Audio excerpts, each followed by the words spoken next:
There's a special kind of guilt that tears deeper than silence. It's when your last memory of them was a fight.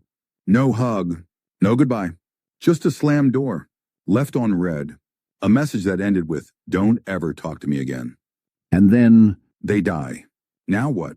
You don't get closure. You get echoes. Their last words play on repeat. And your own? They haunt you.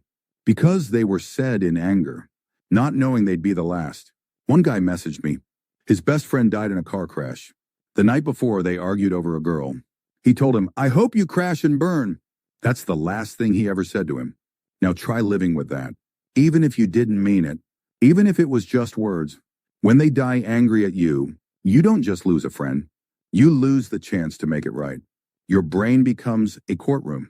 You put yourself on trial every night. Why did I say that? Why didn't I call the next day? Why did I let my ego win? You want to apologize, but they're not here. So who do you say sorry to? You replay the moment 1,000 times, but this time you say the right thing. This time you hug them, but when you wake up, they're still gone. That's the curse of unfinished forgiveness. Here's what we forget when grief mixes with guilt. That last fight wasn't the whole relationship. It was one moment, one page in a long book. Would they really want to be remembered only by their worst mood? Would you? I remember this one boy, Toby. He died before making peace with his cousin. But the cousin told me later, "Toby was mad, yeah, but he would have forgiven me. He always did." And I believed him. Because when you really know someone, you know what they'd say after the anger passed. That's what you hold on to.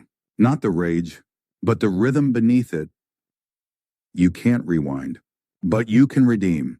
How? By becoming the version of yourself they believed in, even when they were mad. If you fought because you were selfish, become generous. If you fought because you were careless, become more present. If you fought because of pride, start choosing humility. That's how you make peace with the dead. Not by staying stuck in shame, but by living in a way that says, "I got the message, I changed." Here's a truth no one tells you. You can't wait for permission to forgive yourself. They're not here to give it. So you give it to yourself. You have to believe this. Even if they were angry, they loved you. Even if you messed up, they saw your heart.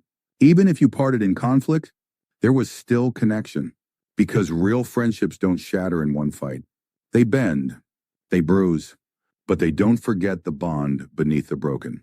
So yes, they may have died angry at you, but that's not where it has to end.